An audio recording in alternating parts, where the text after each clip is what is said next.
সুপ্রিয় শিক্ষার্থীবৃন্দ, আসসালামু আলাইকুম। আচ্ছা, আশা করি সবাই ভালো আছেন। আহ আমিও ভালো আছি, আলহামদুলিল্লাহ। সবাই একটু আমাকে শুনতে পাচ্ছেন কিনা একটু কাইন্ডলি কমেন্টে জানাবেন। এরপর আমরা আলোচনা শুরু করবো ইনশাল্লাহ।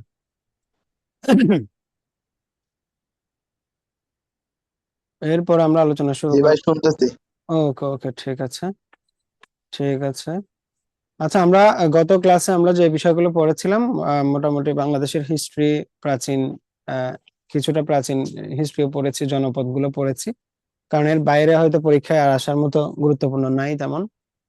আজকে এবং আমরা সংবিধান পড়েছিলাম, মৌলিক অধিকার পড়েছিলাম, তারপরে দেশের সরকার ব্যবস্থা নিয়ে পড়েছিলাম, যেগুলা থেকে বারবার প্রশ্ন হয়। তো আপনাদেরকে বলেছিলাম যে রিটেন আকারে একটু এগুলা মাথায় রাখতে আর কি। তো যেহেতু এমসিকিউ আসবে না বা রিটেন আকারে আসবে, সেহেতু সংক্ষিপ্ত প্রশ্ন 2 মার্ক, 3 মার্ক কিংবা 5 মার্কের প্রশ্ন হয়তো দিতে পারে। তো সেই অনুযায়ী একটু খেয়াল রেখে পরীক্ষা আনসার করার চেষ্টা করবেন আর কি। ওকে, তাহলে আমরা মূলত আজকে যে টপিক গুলো পড়বো, আজকে আমরা তো বাংলাদেশ পার্ট 2, বাংলাদেশ বিষয়াবলী 2 নম্বর লেকচার। এখানে বেশ কিছু টপিক আপনারা দেখতে পাচ্ছেন। বাংলাদেশের জনসংখ্যা, এই যে ষষ্ঠ জনশুমারি, জনসংখ্যা, তারপরে বাংলাদেশের অর্থনীতি সমীক্ষা, অর্থনৈতিক সমীক্ষা, বাজেট, এই সমস্ত বিষয়। অবশ্য আজকে কিন্তু বাজেট অধিবেশন, আজকেই সংসদে আজকে বাজেট অধিবেশন চলতেছে অলরেডি। তো এখন তো শেষ হয়েছে কিনা জানি না। তারপরে হচ্ছে ক্ষুদ্র ঋণ, ক্ষুদ্র ঋণ, তারপরে উইমেন এম্পাওয়ারমেন্ট, নারীর ক্ষমতায়ন বিষয়ে আমরা একটু জানবো। হ্যাঁ, তারপরে তিস্তা ব্যারেজ, এই যে ফারাক্কা বাঁধ, দেশে বিভিন্ন সেচ প্রকল্প আছে, সেই সেচ প্রকল্পগুলা। তারপরে হচ্ছে এই যে এখানে জিয়াউর রহমান, বেগম খালেদা জিয়া, তারেক রহমান সরকারের যে 180 দিনের বিভিন্ন পরিকল্পনা, আপনারা ফ্যামিলি কার্ড থেকে শুরু করে বিভিন্ন কার্ডের নাম শুনেছেন, তাই না? সেই সমস্ত কার্ড গুলি নিয়ে আমরা আলোচনা করব, কি কি বিষয় বা এগুলো কেন দিচ্ছে। পরীক্ষায় হয়তো আসতে পারে, আপনাকে বলবে যে কৃষক কার্ডের সুবিধাগুলা কি কি, কিংবা এই যে ফ্যামিলি কার্ড দিচ্ছে, ফ্যামিলি কার্ড কেন প্রয়োজন বা কেন দিচ্ছে সরকার। এই টাইপের রিটেনে প্রশ্ন আসলে নর্মালি এই ধরনের প্রশ্নই আসবে। হ্যাঁ, বা এই যে তারেক রহমান সরকারের 5টা এই প্রজেক্টের নাম লিখুন। হ্যাঁ, তারপরে খাল খনন কর্মসূচি থেকে পরীক্ষায় আসতে পারে, তাই না? খাল খনন কর্মসূচি, যে রহমানও খাল খনন কর্মসূচি পালন করেছিলেন, এই কারণে ওই ব্যাপারটাকে বিএনপি সরকার ওটাকে সামনে এনে আহ আবার একটা খাল খনন কর্মসূচি হাতে নিয়েছে, আমরা জানি। ওকে, তো এর বাইরে আমরা আরো অনেক বিষয় আর দিয়ে আলোচনা করব। আমরা একটু শুরু করি তাহলে। তাহলে প্রথমে বাংলাদেশের জনসংখ্যা, বিশেষ করে আপনাদের এই যে ষষ্ঠ জনশুমারি যেটা আছে, ষষ্ঠ জনশুমারিটাই পরীক্ষায় আসার মতো। ষষ্ঠ জনশুমারি, আপনাদের একটা বিষয় বলে রাখি, যাদের সুযোগ আছে দয়া করে কারেন্ট অ্যাফেয়ার্স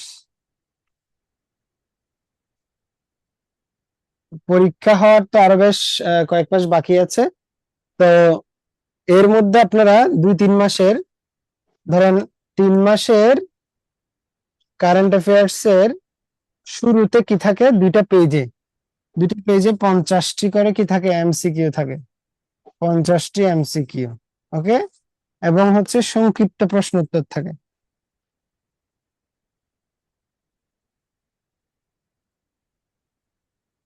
সংক্ষিপ্ত প্রশ্ন উত্তর, এই দুইটা জিনিস একটু আপনাদের পড়লে আমার মনে হয় পরীক্ষায় খুব কাজে দিবে আর কি। পরীক্ষায় খুব কাজে দিবে, কারণ অনেক সময় যে সংক্ষিপ্ত প্রশ্নে আসে ছোটখাটো ইনফরমেশন, সেই ছোটখাটো ইনফরমেশন গুলো আনসার করতে হলে আমাদের কি করা যায়, কি করতে হবে সেটা, এই যে সংক্ষিপ্ত প্রশ্ন উত্তর বা এমসিকিউ আপনি পড়লেন, ওখান থেকে আনসার করা যায় আর কি। ওকে, তো এইভাবে একটু পরে ট্রাই করবেন। এই ম্যাটেরিয়ালটা হাতে রাখা সবার জন্য জরুরি আর কি, যারা যারা এই ব্যাচে আছেন এবং অনেকে হয়তো রেকর্ড ক্লাস করবেন, সবার জন্য এটা খুবই জরুরি আর কি। ঠিক আছে, আচ্ছা।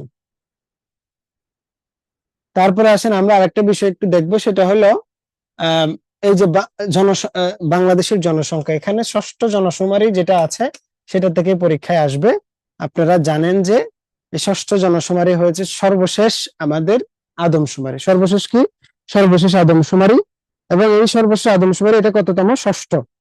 ষষ্ঠ আদমশুমারি। এবং এই যে এই জনশুমারিতে আমরা জানি, এই জনশুমারিতে আমাদের জনসংখ্যা বৃদ্ধির হার, এই যে পরীক্ষায় এগুলো আসে, জনসংখ্যা বৃদ্ধির হার ছিল কত? 1.12%। 1.12%। ওকে, এটা হচ্ছে জনসংখ্যা বৃদ্ধির কি, জনসংখ্যা বৃদ্ধির হার। কত নম্বর জনশুমারিতে? ষষ্ঠ যে জনশুমারি, সেই জনশুমারিতে। এবং একটা জনসংখ্যার পরিমাণটা বিভিন্ন সময়, আপনারা কিন্তু কিছুদিন পরে কি পাবেন? একটা বাজেট পাবেন, তাই না? বাজেট পাবেন। বাজেটের মূল কত? 55তম যে বাজেট, সেই বাজেটটা পেয়ে যাবেন, এবং অন্তর্বর্তীকালীন হবে 56তম এই বাজেটটা। এবং পরবর্তীতে, বাজেটের পরবর্তীতে আমরা পাবো হচ্ছে অর্থনৈতিক সমীক্ষা। এই যে অর্থনৈতিক সমীক্ষা, অর্থনৈতিক সমীক্ষা। তো এই দুটো জিনিস আপনাদেরকে এগুলো আসলে পড়তে হবে। এবং এই যে অর্থনৈতিক সমীক্ষা এবং বাজেট, এখানে অনেকগুলো তথ্য, যেগুলো জনশুমারির থেকে অনেকগুলো তথ্য চেঞ্জ হবে, সে চেঞ্জ গুলো মাথায় রাখতে হবে। এটা যখন আসবে 25-এরটা পরে, আপনাদের এখন 25-এরটা পড়ার দরকার নেই, কারণ হচ্ছে 25-এরটা যদি পড়েন তাহলে 26-এ আপনারা পেয়ে যাবেন আর কি, পরীক্ষার আগে আগে করে পেয়ে যেতে পারেন, তখন হচ্ছে এটা লাগবে আর কি। অর্থনৈতিক সমীক্ষা, এই তথ্যগুলো বারবার চেঞ্জ হওয়ার মধ্যে একটা, এই জন্য একটু প্রবলেম হয় আর কি। ঠিক আছে, তাহলে জনসংখ্যা বৃদ্ধির হার ছিল কত? 1.12%। কত পার্সেন্ট? 12%। তারপর আমরা দেখতে পাচ্ছি জনসংখ্যার পরিমাণ ছিল, এটা মনে রাখবেন, 16,98,00,000। 16 কোটি কত? 98 লক্ষ, প্রায় 17 কোটি জনসংখ্যা আমাদের। এবং এই যে জনশুমারিটা করা হয়েছিল, সেটা মূলত 3টা পদ্ধতি ব্যবহার করা হয়েছে। 3টি পদ্ধতি ব্যবহার করা হয়েছে।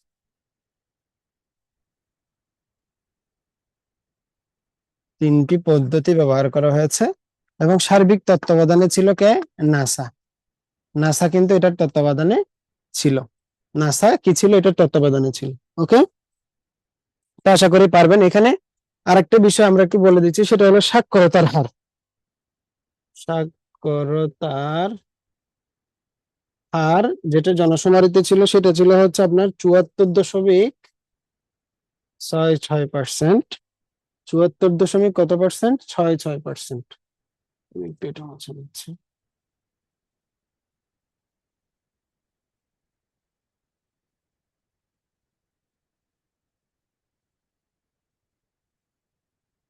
ঠিক আছে, 74.66%, এটা একটু মাথায় রাখবেন। তারপরে হচ্ছে আরেকটা বিষয়, নারী পুরুষ অনুপাত। নারী পুরুষ অনুপাত হচ্ছে কত? 98:100। এটা একটু মাথায় রাখবেন। নারী পুরুষ অনুপাত হচ্ছে 98:100। 98:100। ঠিক আছে, তাহলে এই কয়েকটি ইনফরমেশন একটু জেনে রাখবেন, এবং এগুলা আপনাকে পরীক্ষায় বলতে পারে যে বাংলাদেশের জনশুমারি নিয়ে লিখুন। তাহলে জনশুমারি, বাংলাদেশে প্রথম আদমশুমারি হয়েছিল কিন্তু 1974 সালে। প্রথম কবে হয়েছিল? 1900, এই যে 1974 সালে, 1974 সালে প্রথম জনশুমারি হয়েছিল। তাহলে এখন পর্যন্ত, অর্থাৎ 2022 সালে যেটা হয়েছে, সেটা হলো ষষ্ঠ জনশুমারি। কত জনশুমারি? ষষ্ঠ। ঠিক আছে, তো এই হচ্ছে মূলত আমাদের এই ইনফরমেশন গুলো একটু জানতে হবে। জনসংখ্যা বৃদ্ধির হার, তারপরে 16,98,00,000 টোটাল মানুষ, 3টি পদ্ধতি ছিল, নাসা তত্ত্বাবধান করেছে, সাক্ষরতার হার 74.66। তারপরে হচ্ছে আবার একটা সাক্ষরতার হার আপনারা পাবেন, সেটি কবে পাবেন? সেটি পাবেন হচ্ছে অর্থনৈতিক সমীক্ষা 2026 প্রকাশিত হইলে। এখন যেটা চলতেছে অর্থনৈতিক সমীক্ষা 2025, তো আপনাদের পরীক্ষার আগে আগে করে এটা হচ্ছে চেঞ্জ হয়ে যাবে, এবং 2026-এরটা চলে আসবে। ঠিক আছে, তারপরে আসি এই যে অর্থনৈতিক সমীক্ষার ব্যাপারে যেটা বললাম, বাংলাদেশের অর্থনীতির আসলে কয়েকটা ডাইমেনশন আছে। আমরা এখানে, আমাদের অর্থনীতিটা মূলত পরিচালিত হয়, আমাদের বাংলাদেশের একটা কি আছে? সংবিধান আছে, তাই না?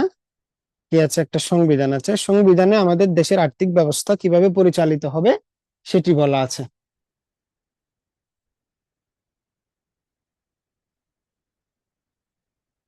এইটা হচ্ছে আপনার, এটা এখনো তো ক্লিয়ারলি বলে নাই কত, মানে কোন মাসে হবে সেটা। আর একটু কয়েকদিন অপেক্ষা করেন আর কি, চলে আসবে।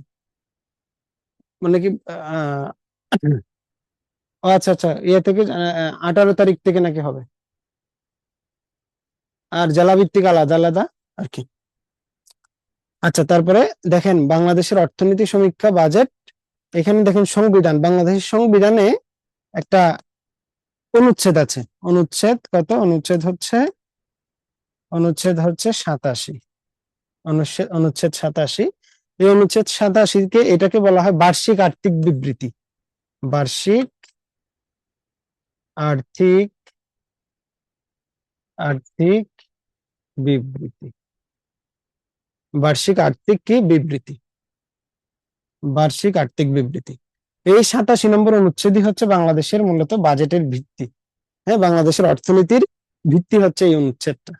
এখানে আপনি কাকে কেমন টাকা দিবেন, আমাদের কোন খাতে কেমন টাকা দিবেন, সরকারি আয় ব্যয় কি কি আছে, সবগুলো এই বাজেটের মাধ্যমে নির্ধারিত হয়। এই পরবর্তী বছরে আপনারা যেমন কি আজকে আলোচনা হবে সংসদে, এখন আলোচনা হচ্ছে যে পরবর্তী বছরে আমরা কি কি করব, কোন জায়গা থেকে আয় কত হবে, ব্যয় কত হবে। তো এই যে আয় ব্যয়ের হিসাব মিলাইতে গিয়ে আমরা দেখি আমাদের একটা বাজেট হয়, সেটি হচ্ছে ঘাটতি বাজেট হয়। কি হয়? ঘাটতি বাজেট হয়। তো এই বছর বাজেটের সব বিষয়াদি এখনো প্রকাশ করা হয় নাই, তবে প্রাক্কলিত আজকে পত্রিকায় আসছে যে 9,38,000 কোটি টাকা বাজেট হতে যাচ্ছে আর কি। 9,38,000 কোটি টাকা বাজেট হতে যাচ্ছে। তাহলে আমাদের ঘাটতি বাজেট কেন হয়? আমাদের হচ্ছে আয় কম, আমাদের বাজেটের কি আয় কম ব্যয় বেশি। আয় কম ব্যয় বেশি। তো আপনাদের পরীক্ষায় প্রশ্ন আসতে পারে বাংলাদেশের বাজেট ঘাটতি কেন, বা কেন ঘাটতি বাজেট। ওকে, কেন ঘাটতি বাজেট, তখন আপনাদের আনসার করতে হবে যে বাংলাদেশের বাজেটের কি আয় কম ব্যয় হচ্ছে বেশি। যদি এর উল্টোটা হয়, আয় বেশি হয় ব্যয় কম হয়, সেটাকে বলা হয় উদ্বৃত্ত বাজেট। কি বলা হয়? উদ্বৃত্ত বাজেট বলা হয় এটাকে। কি বলা হয়? উদ্বৃত্ত বাজেট বলা হয়। তারপরে আবার যদি আপনার আয় ব্যয় দুটাই সমান হয়, তখন সেটাকে বলা হয় সুষম বাজেট। কি বলা হয়? সুষম বাজেট। সুষম বাজেট। ঠিক আছে। তাহলে সমীক্ষা বাজেট আর সমীক্ষা 2026 আসলে, এবং বাজেট যখন দিবে তখন বাজেটে এবার কিন্তু অনেকগুলো বিষয় চেঞ্জ আসবে। আপনার করমুক্ত আয় সীমাতে চেঞ্জ আসবে। তারপরে হচ্ছে কিছু রেয়ার আর্থ ম্যাটেরিয়াল যেগুলো আছে, বিরল খনিজ টাইপের যে দ্রব্যাদিগুলো, যেমন লিথিয়াম ব্যাটারি আমরা চালাই, ব্যাটারি তথ্য প্রযুক্তির অনেকগুলা কি বলে, অনেকগুলা প্রোডাক্টে বাজেট বাড়বে, শুল্ক বাড়বে, ট্যাক্স বাড়বে। তারপরে হচ্ছে এই যে প্রতি বছর যে বাড়ে বিড়ি সিগারেটে আপনার কি বাড়ে, আবগারি শুল্ক আর কি, আবগারি শুল্ক বেড়ে যাবে। তারপরে হচ্ছে প্রতি এই ধরনের যে পণ্যগুলো আছে, সরকার যেগুলা গণস্বাস্থ্যের জন্য বা জনস্বাস্থ্যের জন্য ক্ষতিকর হিসেবে বিবেচিত, সেই সমস্ত যে দ্রব্যাদিগুলো আছে সেগুলোতে ট্যাক্স বাড়বে আর কি। ওকে, আর সরকার অনেকগুলো উন্নয়ন প্রকল্প হাতে নিচ্ছে, এবং বাজেটে পে স্কেলের টাকা এও রেখেছে। আপনার পে স্কেল যে বাড়াবে সরকারি কর্মকর্তা কর্মচারীদের, তাদের এই বিষয়ে সরকার একটা অ্যামাউন্ট ধার্য করছে আর কি। ওকে, তাহলে আমাদের বাজেট হচ্ছে ঘাটতি বাজেট। বাজেটের ক্ষেত্রে আমরা জানি যে ঘাটতি, উদ্বৃত্ত এবং সুষম বাজেট। এবং আমাদের সংবিধানের এই বাজেটের ভিত্তি হচ্ছে আমাদের সংবিধানের কত নম্বর অনুচ্ছেদ? 87 নম্বর অনুচ্ছেদ। এর বাইরে বাংলাদেশের অর্থনীতি প্রচলিত হয়, এবং প্রচলিত আমদানি রপ্তানি ভিত্তিক একটা অর্থনীতি আমাদের আছে। আমাদের আমদানি রপ্তানি ভিত্তিক একটা আছে আমাদের। দেখেন আমাদের আমদানির ক্ষেত্রে দেখা যায়, আমদানির ক্ষেত্রে আমরা সবচেয়ে বেশি পণ্য আমদানি করি ভারত থেকে পণ্যের হিসেবে। আর যদি আমরা টাকার পয়সার হিসেবে দেখি, সবচেয়ে বেশি পণ্য আমদানি করি আমরা হচ্ছে চীন থেকে। ওকে, তাহলে আমাদের প্রধান আমদানি বাজার হচ্ছে ভারত এবং চীন।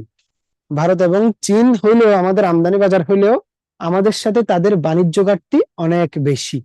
যেমন ধরেন, বাংলাদেশ যদি ভারত থেকে $1 বিলিয়ন পণ্য, $10 বিলিয়ন পণ্য কিনে, ভারত আমাদের থেকে কিনছে $1 বিলিয়ন পণ্য, তাহলে আমাদের বাণিজ্য ঘাটতিটা এখানে 10 থেকে 1 বিয়োগ দেন, তাহলে $9 বিলিয়ন আমাদের বাণিজ্য ঘাটতি। তাহলে ওই দুই দেশের ক্ষেত্রে আমাদের একটা বড় ধরনের বাণিজ্য ঘাটতি রয়েছে। ওকে, তারপর আমরা যদি বলি যে আমাদের রপ্তানির মূল বাজার হচ্ছে ইউরোপ। আমরা সবচাইতে বেশি কি রপ্তানি করি? আমাদের প্রধানতম রপ্তানি পণ্য হচ্ছে তৈরি পোশাক। আমাদের প্রধানতম রপ্তানি পণ্য হচ্ছে কি? তৈরি পোশাক শিল্প, বা যেটাকে আমরা বলি আরএমজি। কি বলি? আরএমজি, রেডিমেড গার্মেন্টস বলি। তাহলে আমাদের যে প্রধান যে রপ্তানি পণ্য সেই তৈরি পোশাক তৈরি পোশাকে আমরা কততম বিশ্বে? বিশ্বে আমরা দ্বিতীয় অবস্থানে আছি। বিশ্বে আমরা কি দ্বিতীয় অবস্থানে আছি। তবে এখানে আমরা দ্বিতীয় অবস্থানে থাকলেও একটা ব্যাপার আছে, আমাদের প্রথমে 1 নম্বর হচ্ছে সারা বিশ্বে তৈরি পোশাক রপ্তানিতে হচ্ছে চীন। চীন প্রতি বছর পণ্য রপ্তানি করে, অর্থাৎ তাদের তৈরি পোশাক রপ্তানি করে প্রায় 169 থেকে 70 বিলিয়ন ডলারের তারা পণ্য রপ্তানি করে থাকে। তো সেই তুলনায় বাংলাদেশ মাঝে মাঝে 31 বিলিয়ন ডলার, মাঝে মাঝে 35 বিলিয়ন ডলার এই ধরনের পণ্য রপ্তানি করে। এবং বাংলাদেশের ঠিক পরের অবস্থানে আছে ভিয়েতনাম। এবং ভিয়েতনামের এবং বাংলাদেশের যে রপ্তানির যে অ্যামাউন্টটা সেটা প্রায় কাছাকাছি। এই জন্য দেখবেন মাঝে মাঝে ভিয়েতনাম কিন্তু 2 নম্বরে চলে আসে, 2 নম্বরে চলে আসে। তাহলে আমাদের প্রধানতম এই যে রপ্তানি হচ্ছে তৈরি পোশাক। তৈরি পোশাক আমরা রপ্তানি করি বিশ্বের বিভিন্ন জায়গায়, তবে আমাদের সবচেয়ে বড় বাজার হচ্ছে ইউরোপীয় ইউরোপীয় ইউনিয়ন। এটা হচ্ছে আমাদের সবচেয়ে বড় বাজার। এবং যদি বলে যে তৈরি পোশাক আমরা দেশ হিসেবে সবচাইতে বেশি রপ্তানি করি, কোন একটা ইন্ডিভিজুয়াল দেশ হিসেবে আমরা সবচাইতে বেশি রপ্তানি করি যুক্তরাষ্ট্র।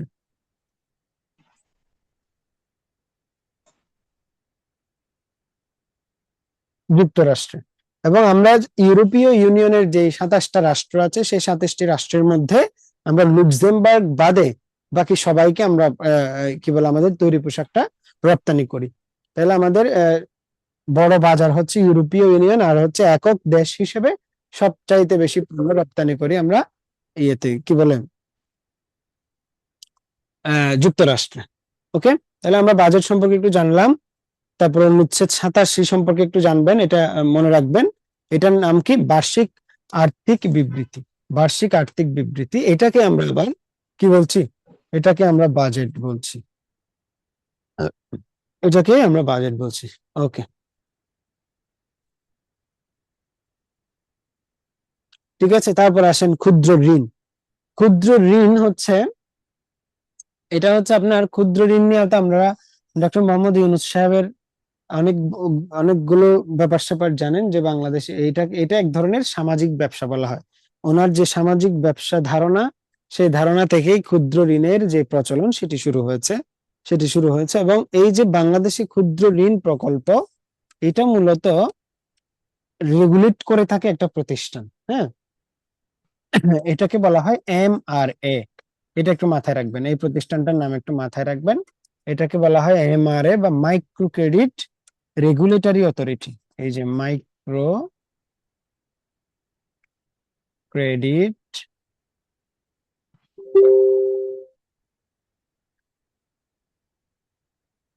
মাইক্রো ক্রেডিট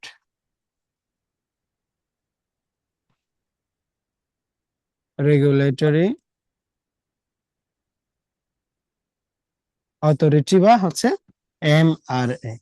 তো MRA পরীক্ষায় দেখবেন, এই যে MRA রিটেন টাইপের যেহেতু পরীক্ষা আসবে, আপনাকে বলবে যে MRA কি কাজ করে থাকে, বা MRA কেন, সুবিধাগুলা কি কি।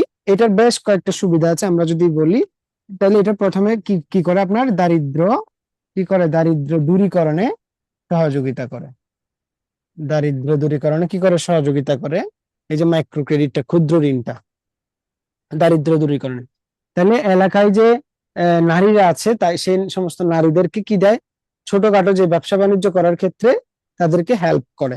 তো এই হেল্পের মাধ্যমে দারিদ্র দূরীকরণ যেমন হয়, ঠিক তেমনি নারীর ক্ষমতায়ন হয়। কি হয় আপনার? নারীর ক্ষমতায়ন হয়। নারীর ক্ষমতায়ন হয়। ওকে, তাহলে এই যে ঋণটা নিচ্ছে, ঋণটা নেওয়ার মাধ্যমে তারা যে ব্যবসা বাণিজ্য সৃষ্টি করতেছে, এটার মাধ্যমে আবার কর্মসংস্থানের সৃষ্টি হয়। কর্মসংস্থানের কর্মসংস্থান সৃষ্টি হয়।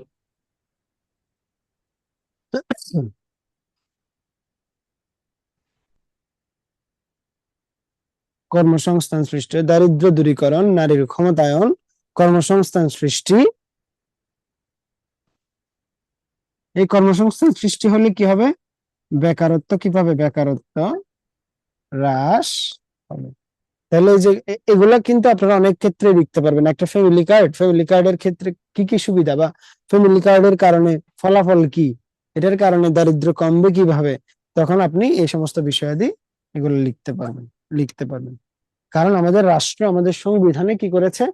সংবিধানে দারিদ্রতা কমানোর, তারপরে হচ্ছে নারীর ক্ষমতায়ন, কর্মসংস্থানে যে বেকারত্ব হ্রাস, এই সমস্ত বিষয় কি করেছে? সে অঙ্গীকার করেছে যে আমি এই সমস্ত বিষয় নিয়ে কাজ করব। রাষ্ট্র এগুলা নিয়ে কাজ করতে বাধ্য। ওকে, তাহলে এইখানে এই ক্ষুদ্র ঋণটা আসছে থেকে সামাজিক ব্যবসা, সামাজিক ব্যবসা ধারণ। এবং এই যে ডক্টর মোহাম্মদ ইউনূস ক্ষুদ্র ঋণটা বাংলাদেশে প্রথম সৃষ্টি করেছে কিসের মাধ্যমে? কোন গ্রামে? চট্টগ্রাম বিশ্ববিদ্যালয় যেখানে অবস্থিত হাটহাজারী নামে একটা কি আছে, চট্টগ্রামে একটা হাটহাজারী নামে উপজেলা আছে। ওই উপজেলার একটা গ্রাম নাম হচ্ছে জোবরা গ্রাম। কি নাম? জোবরা গ্রাম। এই গ্রামটার নাম মনে রাখবো। এবং এই যে জোবরা গ্রামে যে একটা কমিউনিটি সে তৈরি করেছিল, সেই কমিউনিটিটাই পরবর্তীতে কি হলো? গ্রামীণ ব্যাংক হলো।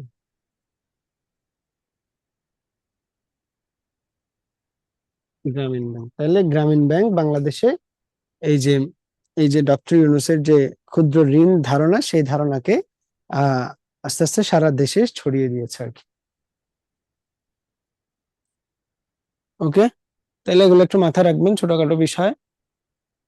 এরপর আসি উইমেন এম্পাওয়ারমেন্ট। উইমেন এম্পাওয়ারমেন্ট মানে হচ্ছে আপনার এটার মানে হচ্ছে কি? নারীর ক্ষমতায়ন। নারীর ক্ষমতায়ন কি সেটা হইতে পারে। নারীর ক্ষমতায়ন মানে কিন্তু শুধু নারীদের চাকরি দেওয়া নয়, বা শুধু টাকা পয়সা ইনকামের সুযোগ দেওয়া নয়। নারীর ক্ষমতায়ন মানে হচ্ছে নারীদেরকে, একটা নারী হিসেবে সে যতটুক রেসপেক্ট পাওয়ার দরকার,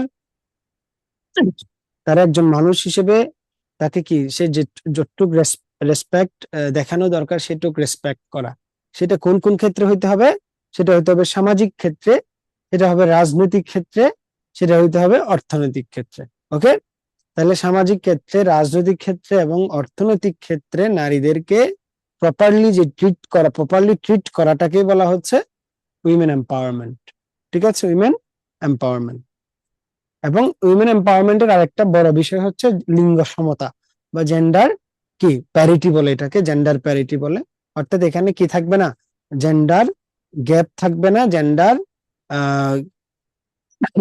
ডিসক্রিমিনেশন থাকবে না। ওকে, উইমেন এম্পাওয়ারমেন্ট। তো উইমেন এম্পাওয়ারমেন্টের কারণেই কিন্তু দেখবেন আমাদের সংবিধানে এবং রাষ্ট্র বিভিন্ন সময় বিভিন্ন পদক্ষেপ নেওয়া থাকে। যেমন ধরেন নারী ও শিশু নির্যাতন দমন আইন। এই যে 2000 সালের একটা আইন আছে বাংলাদেশে, নারী ও শিশু নির্যাতন দমন আইন। এটাও কিন্তু উইমেন এম্পাওয়ারমেন্টের একটা বিষয়, একটা আইনি ভিত্তি। ওকে, কেন? নারীদের প্রতি যে আপনি কি করবেন, নারীদের প্রতি যে আপনি ফিজিক্যালি টর্চার করবেন, রেপ হবে, মার্ডার হবে, যৌতুকের জন্য একটা মহিলাকে আপনি পিটাবেন, তাহলে এই সমস্ত বিষয়গুলোকে আইনি একটা কি দেওয়া, বাধ্যবাধকতা দেওয়া, যে আপনি এটা করতে পারবেন না, এবং শাস্তির ব্যবস্থা করা, যারা করবে তাদের জন্য তাদের জন্য শাস্তির ব্যবস্থা করা। তাহলে উইমেন এম্পাওয়ারমেন্ট। ওকে, উইমেন এম্পাওয়ারমেন্টের বেশ কিছু কি আছে, বিষয় আছে। উইমেন এম্পাওয়ারমেন্ট আমাদের সংবিধানের কথায় আসি, আমাদের বাংলাদেশ সংবিধানে উইমেন এম্পাওয়ারমেন্ট নিয়ে অনেকগুলো বিষয় বলা আছে। যেমন ধরেন অনুচ্ছেদ অনুচ্ছেদ 19-এ বলা আছে কি আপনার সুযোগের সমতা। কিসের সমতা বলা আছে? সুযোগের সমতা। আপনি যে কোনো ক্ষেত্রে, রাষ্ট্রের যে কোনো ক্ষেত্রে, চাকরির ক্ষেত্রে, অন্যান্য বিষয়ের ক্ষেত্রে সুযোগের সমতা মানে কি, পুরুষরা যেমন ওখানে অ্যাক্সেস পাবে, নারীরাও পাবে। ওকে, তাহলে সুযোগের সমতাটা আমাদের, এটাও একটা নারী ক্ষমতায়নের জন্য একটা অনুচ্ছেদ। তারপরে আসেন আমাদের অনুচ্ছেদ 28-এর 2-এ আছে নারী পুরুষ সমান অধিকারের কথা, এটাও একটা উইমেন এম্পাওয়ারমেন্টের বিষয়। নারী পুরুষ সমান অধিকার। ওকে, আপনারা জাস্ট অনুচ্ছেদ গুলো মনে রাখবেন, পরীক্ষায় আসতে পারে যে নারী ক্ষমতায়ন সংবিধানের কোন কোন জায়গায় বলা আছে, বা নারী ক্ষমতায়ন নিয়ে 2টা অনুচ্ছেদ লিখুন, বা আপনি অন্য নারী ক্ষমতায়ন নিয়ে অন্য কোনো প্রশ্ন আসলে, ধরেন 5 নম্বরের প্রশ্ন আসলে, তখন আপনি যদি সংবিধান থেকে রেফারেন্স গুলা দিতে পারেন তাহলে কিন্তু ইজি হয়ে যাবে আর কি। তাহলে দেখেন এরপরে আসছি হচ্ছে 65-3। আমাদের সংবিধানে দেখেন, আমাদের যে পার্লামেন্ট গঠিত হয়েছে 50 জন নারী সদস্য আছে। 50 জন কি আছে? নারী সদস্য আছে। তো 50 জন নারী সদস্য হইতে তো আমাদের ভোট দেওয়া লাগে না। এটা কিসের মাধ্যমে হয়? এটা আনুপাতিক প্রতিনিধিত্ব, বা ইংরেজিতে এটাকে বলে প্রপোর্শনাল রিপ্রেজেন্টেশন। এই আনুপাতিক প্রতিনিধিত্ব বা প্রপোর্শনাল রিপ্রেজেন্টেশনের মাধ্যমে আমাদের এই 65-3 বলা আছে 50টি নারী সংরক্ষিত আসনের কথা। 50টি নারী সংরক্ষিত আসনের কথা, 50টি নারীর। তাহলে এই যে উইমেন এম্পাওয়ারমেন্টের দুইটা দুইটা ডাইমেনশন আছে। একটা ডাইমেনশন হচ্ছে আমাদের দেশীয়, অর্থাৎ বাংলাদেশে এটাকে আমরা কিভাবে দেখছি, কিভাবে করছি, আর একটা হচ্ছে আন্তর্জাতিক। তাহলে আন্তর্জাতিক উইমেন এম্পাওয়ারমেন্টের ক্ষেত্রে এই দুটো বিষয়গুলো দেখাশোনা করে দুইটা প্রতিষ্ঠান।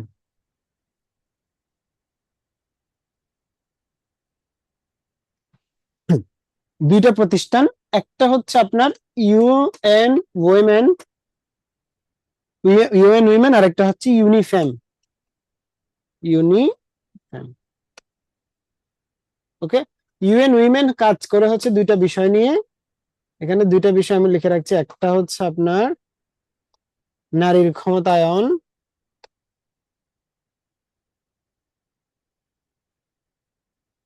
আর একটা ব্যাপার হচ্ছে, একটা হচ্ছে নারীর ক্ষমতায়ন, আর একটা বিষয় হচ্ছে কি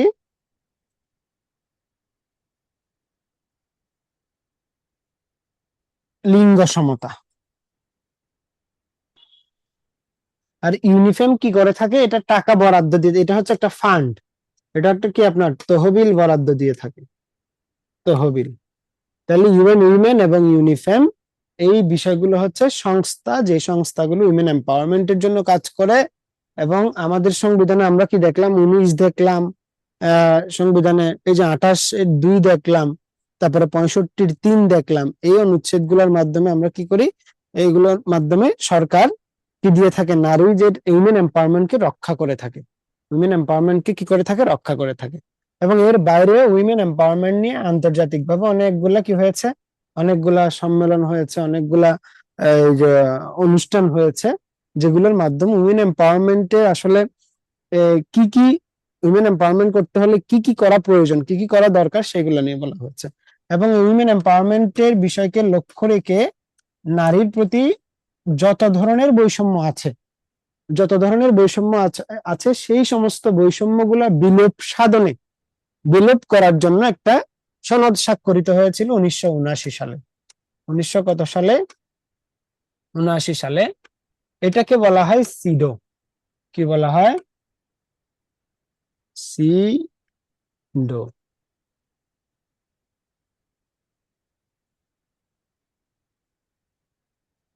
সিডো বলা হয়, ঠিক আছে। এটাকে সিডো সনদ বলা হয়। সিডো সনদ স্বাক্ষরিত হয় 1979 সালে, এবং বাংলাদেশও কিন্তু এটাতে সাইন করেছে।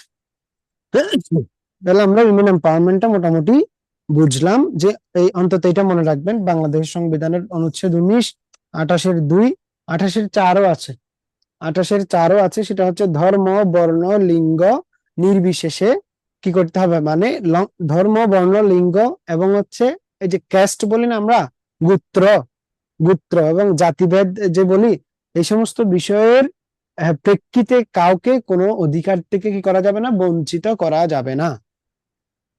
কোনো কি করা যাবে না? বঞ্চিত করা যাবে। ওকে, তাহলে এগুলো মোটামুটি জানলে আপনাদের হবে। আরো অনেকগুলো বিষয় আছে উইমেন এম্পাওয়ারমেন্ট নিয়ে।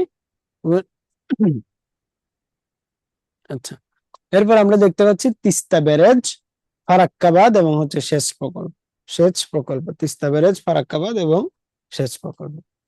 এই যে তিস্তা ব্যারেজটা একটু গুরুত্বপূর্ণ বেশি, কারণ হচ্ছে এইটা মূলত আমাদের দেখেন আমাদের নদীগুলা যে রয়েছে আমাদের আমাদের বাংলাদেশে টোটাল নদী নদী রয়েছে কয়টা, আমি প্রথম ক্লাসে বলেছিলাম টোটাল নদী রয়েছে 1415টা।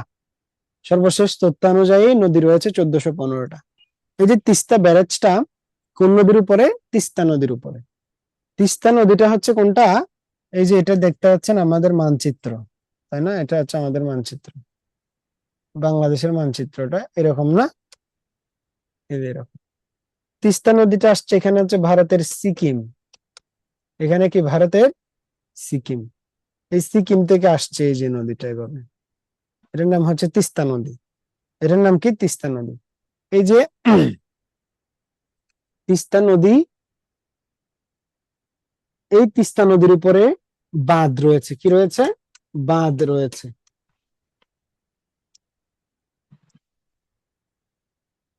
এখানে কি রয়েছে? বাঁধ রয়েছে। এই বাঁধটাকে আমরা গজল ডোবা বাঁধ বলে থাকি। কি বলে থাকি? গজল ডোবা বাঁধ বলে থাকি। এবং এখানে একটা ব্যারেজ রয়েছে যেটির নাম হচ্ছে ডালিয়া ব্যারেজ, ভারতে এটা ডালিয়া ব্যারেজ।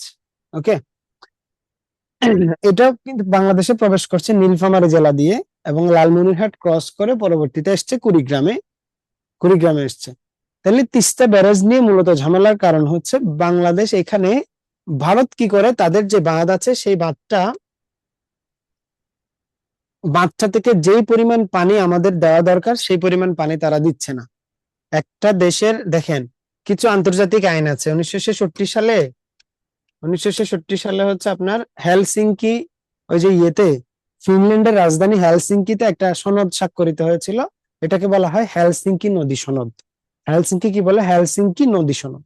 ওই হেলসিঙ্কি নদী সনদে একটা ভাটির দেশকে, যেহেতু উজানের দেশ সে তো নদী পাচ্ছেই, তাহলে ভাটির দেশে তাকে তো পানি দিতে হবে, তো পানি না দিলে সে বাঁচবে না। তাইলে এই ভাটির দেশের উপরে কি করতে হবে? আপনার ন্যায্যতার নীতি বা সমতার ভিত্তিক একটা পানি বন্টন কি করতে হবে? নিশ্চিত করতে হবে। কিন্তু ভারত আমাদের উপর সেটা করে না। ভারতের দোহাই কি? কারণ ভারতকে আমরা আইনিভাবে কোনো জায়গায় কি করতে পারি না, এমনিতেও শক্তিশালী দেশ এবং আইনিভাবেও তারা বাইন্ডেড না। কারণ হচ্ছে 1997 সালের জাতিসংঘের যে ওয়াটার কোর্স কনভেনশন আছে সেইখানে ভারত সাইন করে নাই। ওকে, সাইন করে নাই।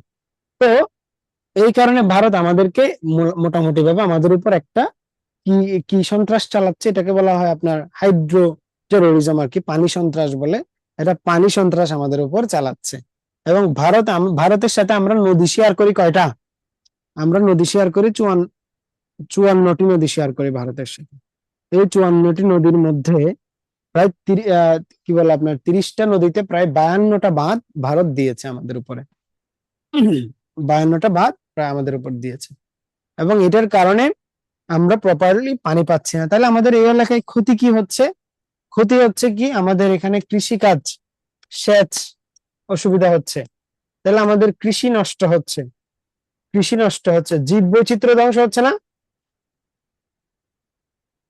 জীব বৈচিত্র্য ধ্বংস হচ্ছে। যেমন ধরেন একটা এলাকায় অনেক জলজ প্রাণী থাকে, মাছ থাকে, একবার বছরের কোনো না কোনো সময় গ্রীষ্মকাল আসলে পুরো এলাকা শুকায় যায়। শুকায় গেলে কি পরবর্তী বছর যে আপনি যে মাছগুলো ছিল সেগুলো পাবেন না। এগুলো বড় হওয়ার কি নাই, সুযোগ নাই, এগুলো মরে যাচ্ছে। এই কারণে ওই এলাকার জীববৈচিত্র্য দারুণভাবে মারাত্মকভাবে কি হচ্ছে? ব্যাহত হচ্ছে এবং কৃষি নষ্ট হচ্ছে। তো আমাদের উত্তরবঙ্গের যে এলাকাকে আমরা কি বলি? আমরা মঙ্গা পীড়িত এলাকা বলি, সেটা মঙ্গা হিসেবেই থেকে যাচ্ছে, সেটার আর কোনো অবস্থার পরিবর্তন হচ্ছে না। তো এই কারণে আমরা 2011 সালে একটা চীনের একটা কি প্রজেক্ট চায়না নামে একটা কোম্পানি কি করেছে, আপনার একটা প্রকল্প হাতে নিয়েছে, সেটা হচ্ছে তিস্তা মহাপরিকল্পনা বলা হচ্ছে। তো তিস্তা মহাপরিকল্পনার মূল বিষয়টা কি? তিস্তা মহাপরিকল্পনায় যে তিস্তা নদীতে তারা বড় বড় কি করবে? পুকুর খনন করবে, প্রায় অনেকগুলো 1000 পরিমাণ পুকুর খনন করবে।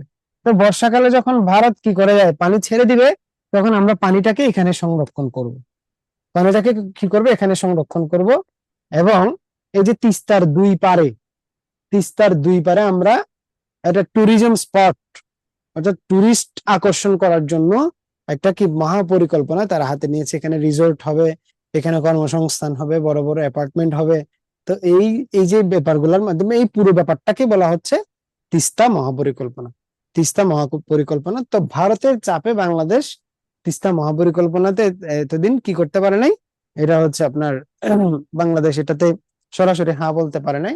এবং ইন্টারিমের সময় তিস্তা পরিকল্পনা যে মহাপরিকল্পনা 2011 সালে যে প্রজেক্ট, সেটা ইন্টারিমের সময় শুরু হয়েছে। ওকে। এর আগে আমাদের ভারতের সাথে কিন্তু তিস্তা নিয়ে কোনো চুক্তি হয় নাই। তিস্তা নিয়ে কি হয় না, ভারতের সাথে কোনো চুক্তি হয় নাই। কারণ এই যে ভারত যদি তিস্তা প্রপার পানি আমাদেরকে না দেয়, তাহলে আমাদেরকে একটা চাপে রাখার একটা সুযোগ, আমাদেরকে এইটার প্রলোভন দেখিয়ে তিস্তা ভারত অনেকগুলো বিষয় আমাদের থেকে নিতে পারবে।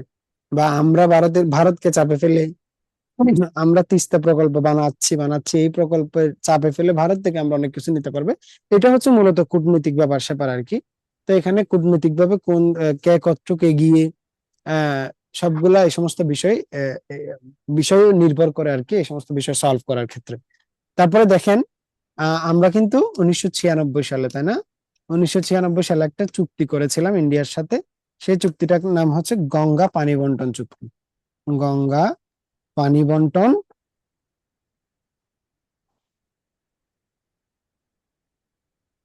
গঙ্গা পানি বন্টন চুক্তি। এই গঙ্গা পানি বন্টন চুক্তির কিন্তু এখন ক- কত সালে এটা হচ্ছে, 30 বছর মেয়াদি একটা, 30 বছর মেয়াদি একটা চুক্তি। তাহলে 1996 গেল, এখন 2026 সাল, তাহলে 26 সালে এটা চুক্তিটা শেষ আর কি। 26 সালে শেষ। তো এই চুক্তি রিনিউ করার জন্য বা এটা নিয়ে কোনো এখনো পর্যন্ত আলোচনা হলেও এটা কনফার্ম না। এখনো দুই পক্ষের সরকার থেকে আসলে সঠিক কোনো তথ্য জানা যায় নাই। তাহলে গঙ্গা পানি বন্টন চুক্তি 30 বছর মেয়াদি, 1996 সালে তৎকালীন রাষ্ট্র ক্ষমতায় ছিল আওয়ামী লীগ, 1996 সালে হয়েছিল। ওকে, তা এটা হচ্ছে আমাদের মূলত ইয়া। এবার আসি ফারাক্কাবাদ। ফারাক্কাবাদটা একটু আমরা দেখাই।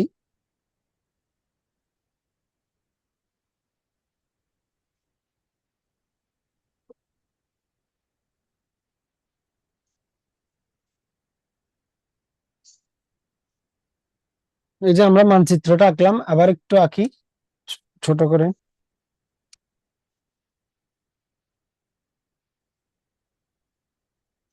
এদিকটা আঁকার দরকার নেই, এদিকটাই আঁকি আমরা। তাহলে পদ্মা নদীর উৎপত্তি হয়েছে কোত্থেকে? গঙ্গা নদীর উৎপত্তি হয়েছে কিন্তু ভারতের গঙ্গোত্রী হিমবাহ থেকে, তাই না, গঙ্গোত্রী হিমবাহ থেকে। তাহলে এটা হচ্ছে ভারতের, এই যেটা হচ্ছে হিমালয়, ভারতের একদম উপরেতে, নেপালের কাছাকাছি। তাহলে এখান থেকে পদ্মা নদী কি হচ্ছে, পদ্মা উৎপন্ন হয়েছে।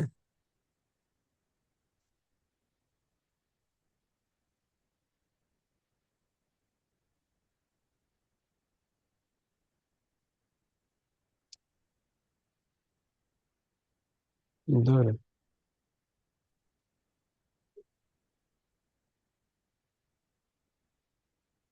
তাহলে বাংলাদেশে এই যে ভারতের গঙ্গা নদী বাংলাদেশে কি নামে প্রবেশ করেছে? পদ্মা নামে প্রবেশ করেছে না? পদ্মা নামে প্রবেশ করেছে। এই যে দেখেন, এখানে গঙ্গা নদীর আরেকটা নদী এই দিক দিয়ে ভারতে চলে গেছে, এটার নাম হচ্ছে আবার ভাগীরথী নদী। কি নাম? ভাগীরথী নদী। এই যে ভাগীরথী নদী, এইখানে ভাগীরথী নদীটা কলকাতায় এসে আবার কি নাম হয়, এটার নাম হয় হুগলি নদী। এখানে একটা বন্দর আছে যেটাকে আমরা বলি কলকাতা বন্দর, যেটা কি বলা হয়, কলকাতা বন্দর। তাহলে এই যে ভাগীরথী নদী এবং হুগলি নদী হচ্ছে ভাগীরথীরই একটা শাখা নদী, এবং এখানে কলকাতা বন্দর। তাহলে এই যে গঙ্গার মূল পানি যেটা, সেটা কিন্তু পদ্মা দিয়ে আমাদের এখান দিয়ে বাংলাদেশ হয়ে যায়। তো এই কারণে এই পানিটাকে ঠেকাতে ভারতের মুর্শিদাবাদ জেলার, এই যে মুর্শিদাবাদ জেলায় একটা বাঁধ স্থাপন করা হয়েছিল 1974 সালে। 61-তে কাজ শুরু হয়েছিল, 74-এ এসে শেষ হয়। ঠিক আছে, একটা বাঁধ স্থাপন করা হয়েছিল। এই বাঁধটার নাম হচ্ছে কি আপনার, এই বাঁধটার নাম হচ্ছে ফারাক্কা বাঁধ। কি নাম?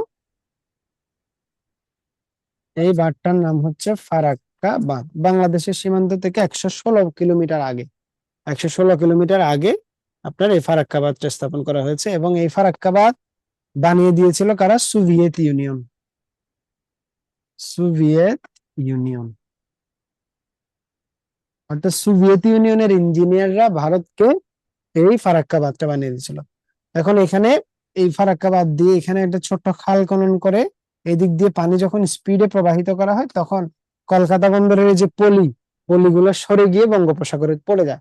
বঙ্গোপসাগরে পড়ে গেলে কলকাতার যে নাব্যতা, কলকাতা বন্দরে জাহাজগুলো আসতে পারে এবং জাহাজগুলা নিয়মিত পলির কারণে তারা বাধাগ্রস্ত হয় না। তো এই কারণে হচ্ছে এটা হচ্ছে আমাদের ফারাক্কা বাঁধ। তো ফারাক্কা বাঁধ নিয়ে আমাদের পরীক্ষা যদি আসে আমরা 2-4 লাইন লিখতে পারবো না। এতগুলো কথা বললাম, এই কথাগুলো থেকে একটা একটা জোড়া লাগায় শেষ, রিটেন হয়ে যাবে। ঠিক আছে, তো এটা নিয়ে পেন নেওয়ার কিছু নাই। ওকে, তারপরে বাংলাদেশে দেখেন সেচ প্রকল্পগুলো হচ্ছে সেচ কোন একটা বড় নদীকে কেন্দ্র করে যে সেচ ব্যবস্থা গড়ে তোলা হয় বাংলাদেশে। বাংলাদেশে সবচাইতে আহ বড় যে সেচ প্রকল্প এটাকে বলা হচ্ছে, আমরা কি বলি এটাকে, তিস্তা সেচ প্রকল্প। তিস্তা সেচ প্রকল্প, এবং প্রথম যে প্রকল্প বাংলাদেশে সেটি হচ্ছে গঙ্গা কপোতাক্ষ সেচ প্রকল্প। কপোতাক্ষ সেচ প্রকল্প। তবে সরকার বিভিন্ন সময়ে কিন্তু বিভিন্ন ভাবে আরো কি নিয়ে থাকে, অনেকগুলো সেচ প্রকল্প নিয়ে থাকে, সেটা জেলা ভিত্তিক উপজেলা ভিত্তিক হইতে পারে। জেলা ভিত্তিক উপজেলা বিভিন্ন নির্দিষ্ট সময়ের জন্য সরকার কি নিতে পারে, এই ধরনের প্রকল্প হাতে নিতে পারে।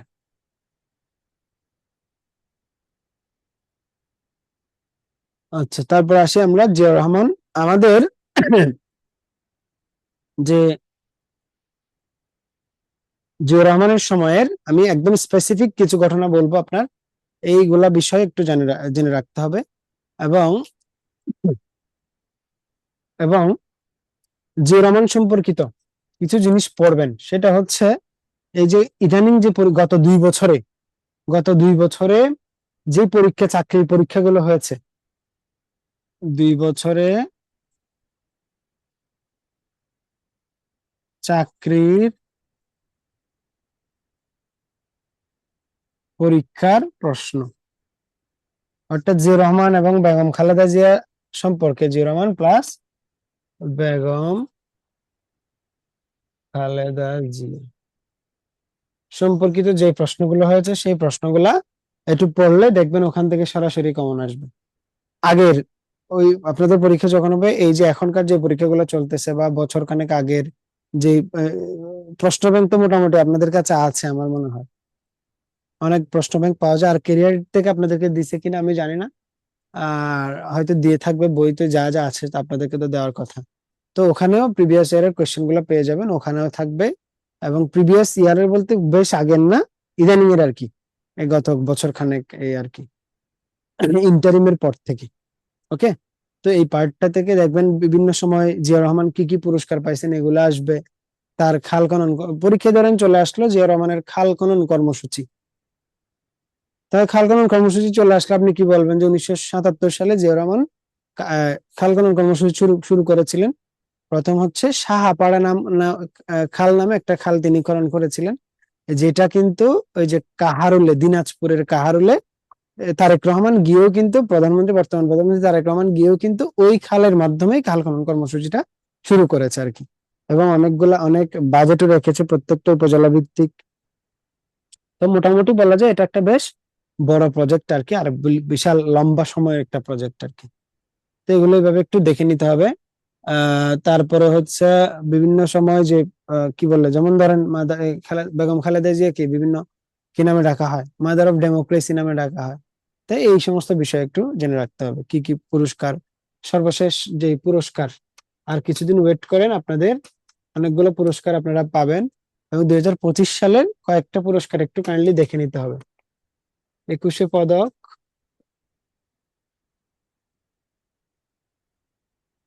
স্বাধীনতা পুরস্কার,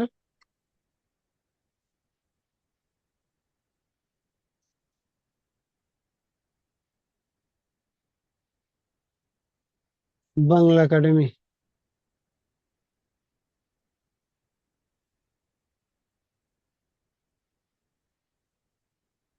সাহিত্য পুরস্কার, এই টাইপের পুরস্কারগুলো একটু দেখে নিতে হবে। যেটা বললাম, একটু কারেন্ট অ্যাফেয়ার্স সবার হাতে রাখতে হবে। কারেন্ট অ্যাফেয়ার্স মাস্ট, একদম মাস্ট আর কি বলা যায়। আচ্ছা, এরপরে আমরা যাব, এই যে এটা হচ্ছে আপনাদের বিশাল বড় একটা টপিক। নাম কি? তারেক রহমান সরকারের 180 দিনের পরিকল্পনা। তারেক রহমান সরকারের কি 180 দিনের পরিকল্পনা?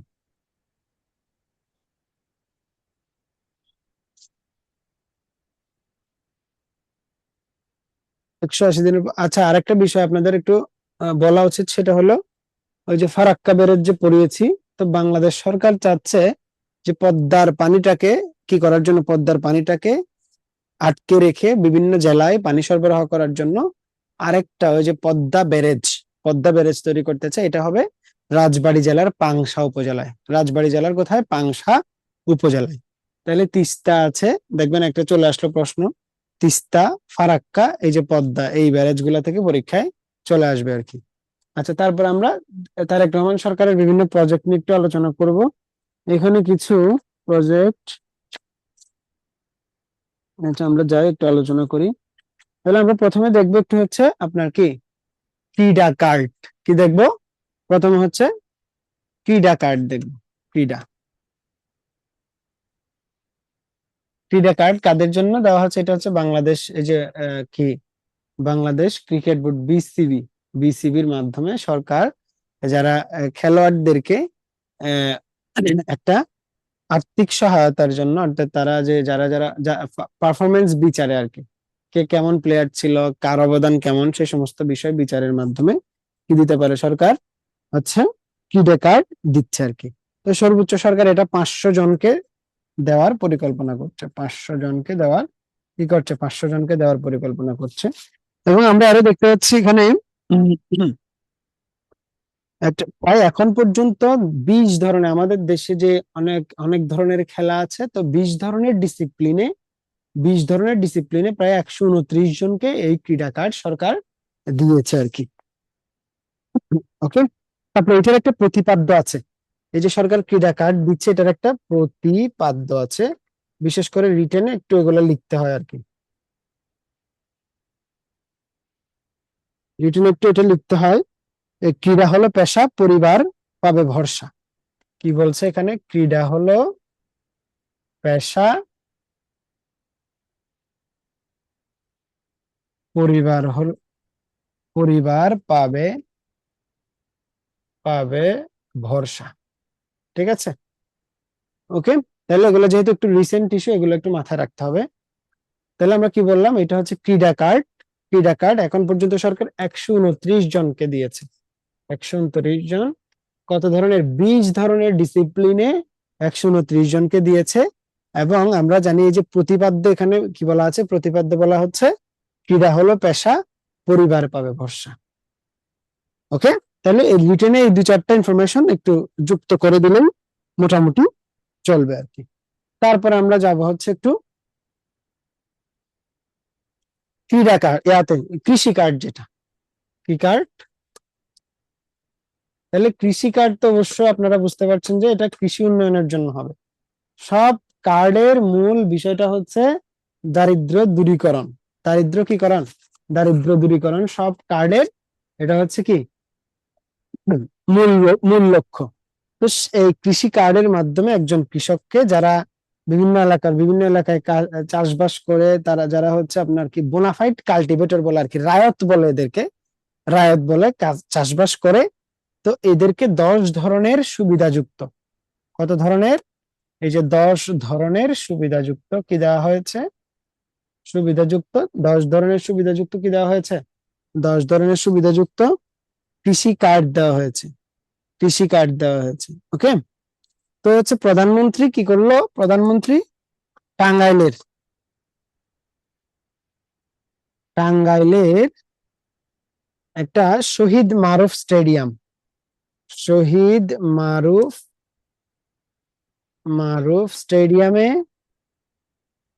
স্টেডিয়ামে এই যে কৃষি কার্ড বিতরণ উদ্বোধন করেছেন। কি করেছেন? কৃষি কার্ড বিতরণ উদ্বোধন করেছেন। এবং কৃষি কার্ডে কয় ধরনের সুবিধা? কৃষি কার্ডে আমরা দেখতে পাচ্ছি 10 ধরনের সুবিধা।